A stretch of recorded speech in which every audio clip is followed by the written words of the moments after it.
Sophie, hi, so nice to have you here. Thank you so very much for your time and welcome to our channel. No worries. Thank you for having me. Stockholm Bloodbath.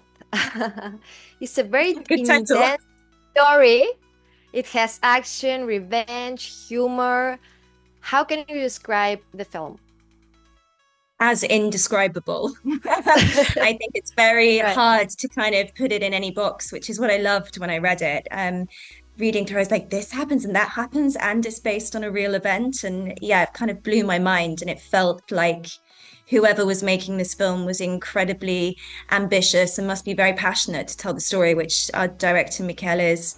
And yeah, I was instantly hooked. It's a roller coaster to film and to watch. Yeah, for sure. What attracted you to this project and how did you get involved in the first place? The casting director, Des Hamilton, who was working with Mikkel, the director, he's cast me before and he said Mikkel wants to have a little Zoom with you. So we did a little Zoom, a little chat, and that was it. It's really nice when you connect creatively with someone, and we felt the same way about a lot of it and felt like it was a very relevant story to be telling now. And I think it's maybe easy to look at historical drama as being quite removed or alien from modern times. But I think with the dark humor and the way and the way in which, we're speaking as if we would now, there's like a real modernity to it.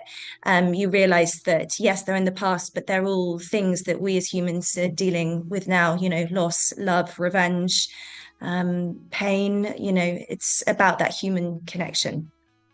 Yeah.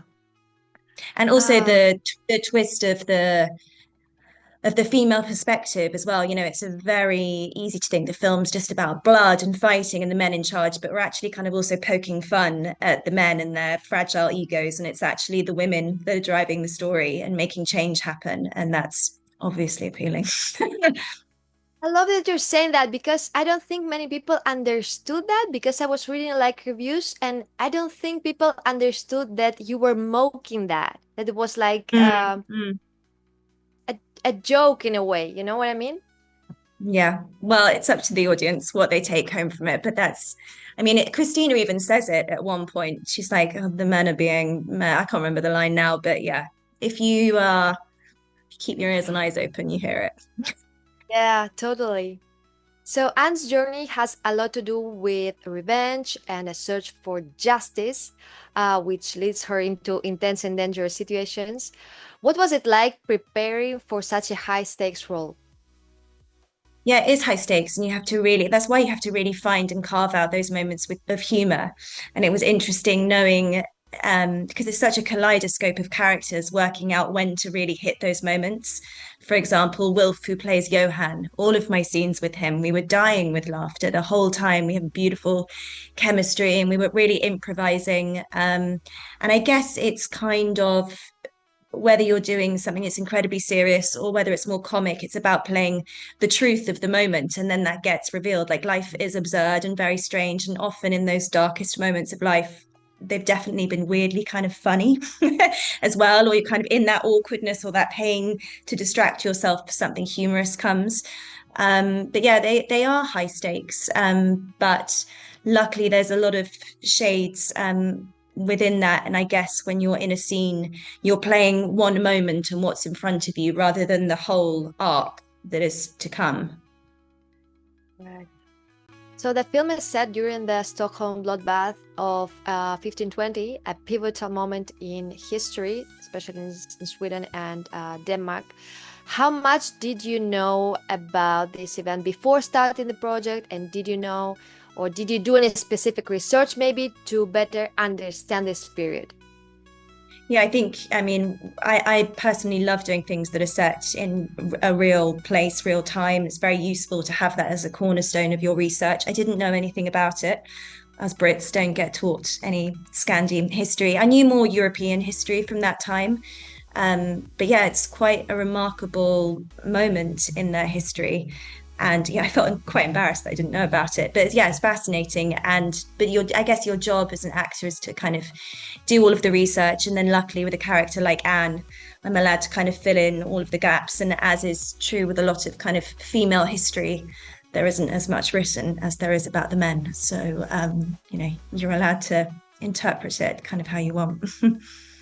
Yeah.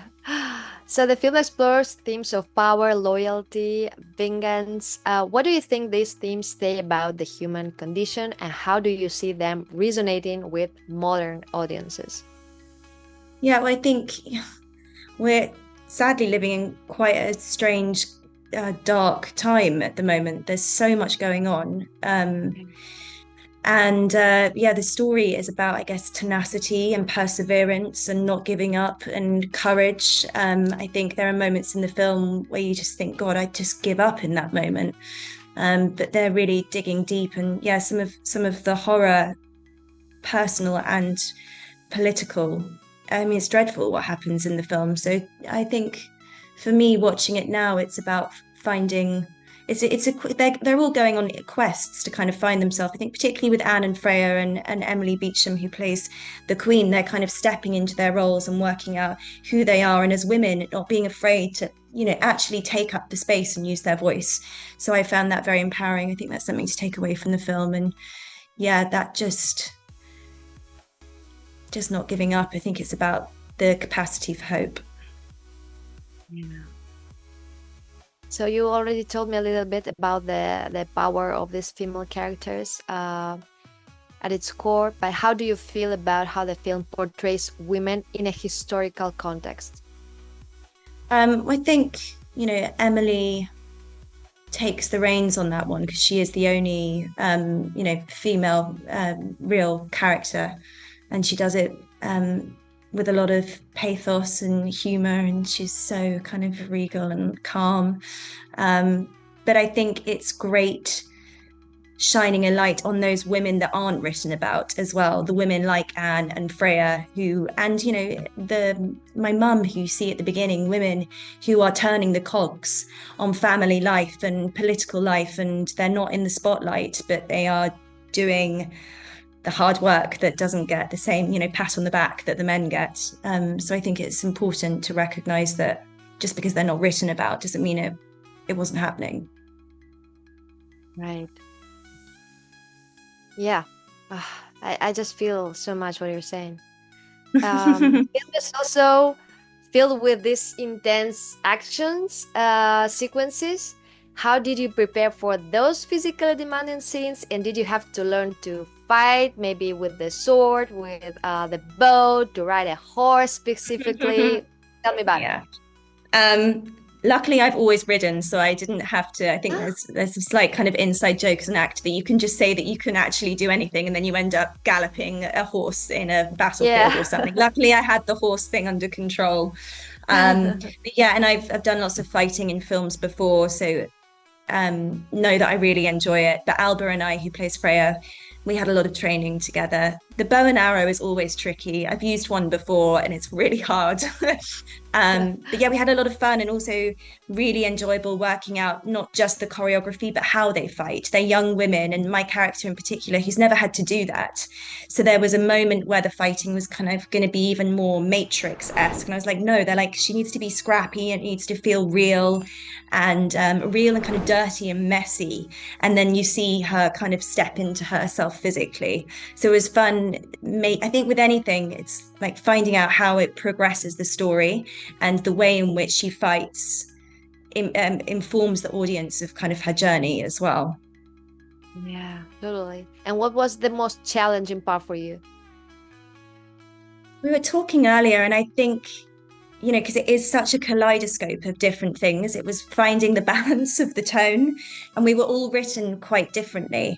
And Mikael did a really great job casting people that he really loved and trusted. And it would be like, how far can we push the comedy in that way, and how serious do we need to be here? And because you don't want it to be a farce and ridiculous and kind of totally absurdist and based in reality. So it was working out collectively what the tone of the film was a constant conversation. As it should be. So you mentioned working with Mikael Håfström, the director, must have been a significant part, the working with him must have been a significant part of bringing these characters to life. How did you collaborate with him to shape these roles?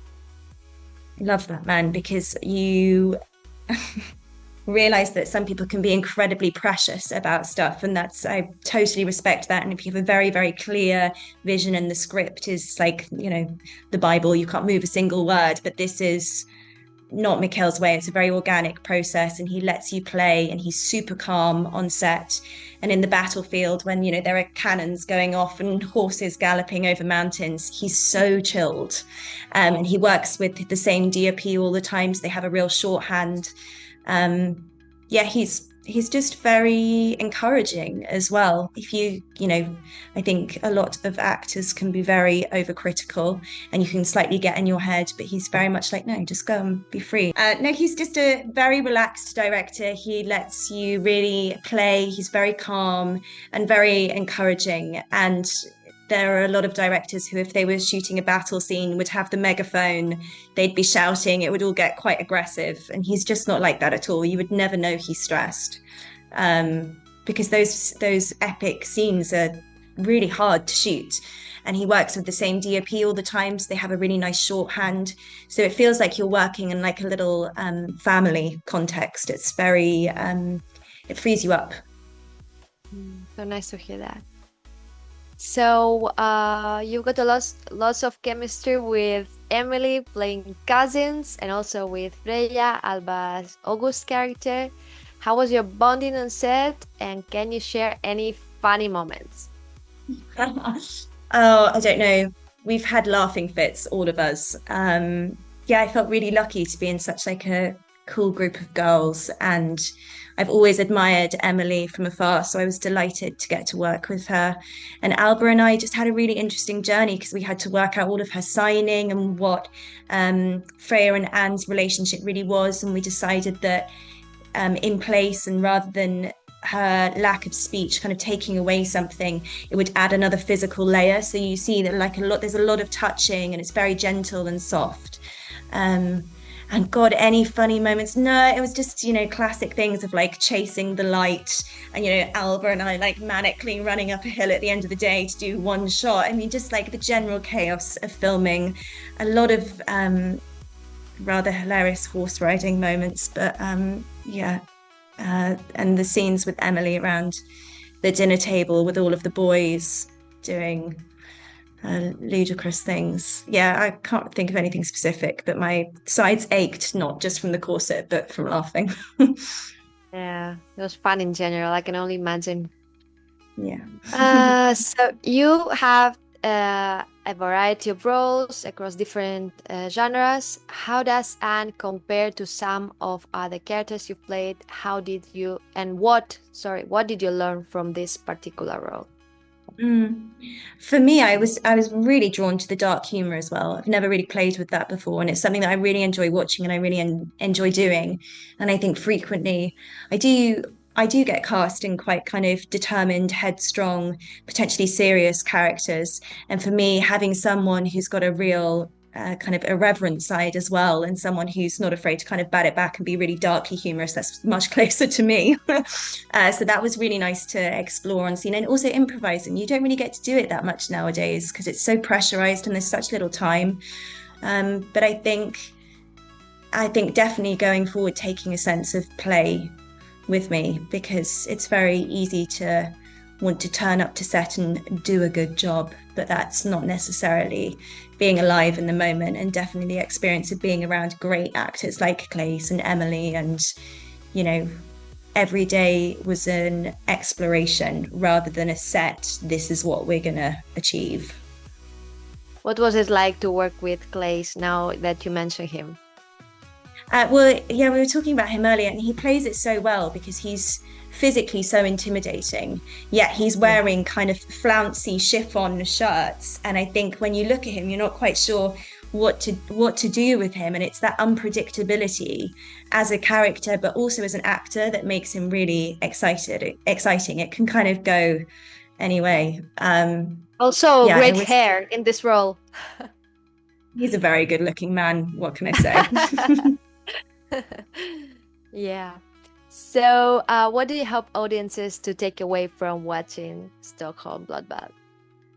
I just hope they enjoy it. There's so much to sink your teeth into, and it's a visual feast. The music, the way it's shot, the way it's edited, the humor. There's so much to enjoy. So just, yeah, let yourself be taken along for the ride. Wow. And what projects are you interested in exploring next? I like to, whether it's foolish or not, only do things that scare me because I think that's the only way you Okay. learn. So yeah, I look forward to working out what that is. I'm looking forward to seeing everything you do because I really love this part you do in this film. So thank you very much. Thank you. We got through with no technicals, almost. Thank you so much for your time. It has been a delight, and best of luck with this film. Thank you very much for talking with me. Thanks.